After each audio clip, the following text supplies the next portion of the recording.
So basically in zoology it was discovered that the female spider reproduces from the male spider, and then she kills him and throws him outside the home. And then when the kids grow,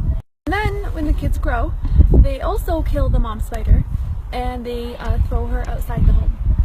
Technically it was discovered that the spider's home is the most bizarre home. It's the worst home ever built. And it was described in the Quran in one verse. In Surah Al-Ankabut verse 41 it says, "And those who take allies other than Allah is like that of a spider who takes a home. And indeed the weakest of homes is the home of the spider, if only they knew," is how the verse ended.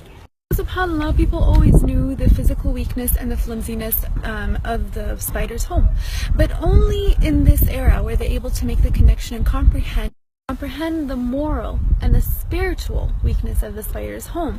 Hence why at the end of that verse it says, "If only they knew." Still, Allah subhanahu wa ta'ala had named an entire chapter, an entire surah after this creature. Spoke about the actual spider in one verse. The rest of the surah was about Fetan, sins and temptations.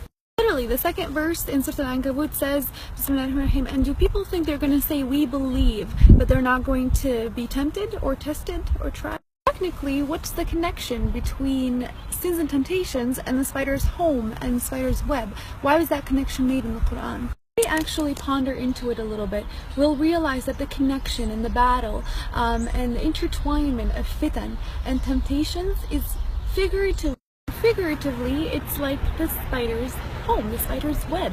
Temptations are everywhere. There's a lot of them, and sometimes they're very intertwined and connected, where sometimes it becomes very difficult for the fitan or temptations to be individually distinguished.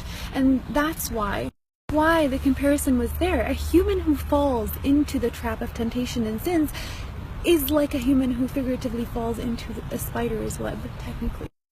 Here's the thing. If we decide to leave that trap through seeking our Lord with His power and our will, that trap becomes very weak. Just like the spider's web, it gets demolished with the touch of a finger. SubhanAllah, I just thought that connection in the Quran was very fascinating, very interesting. May Allah protect us from any fitan and temptations there.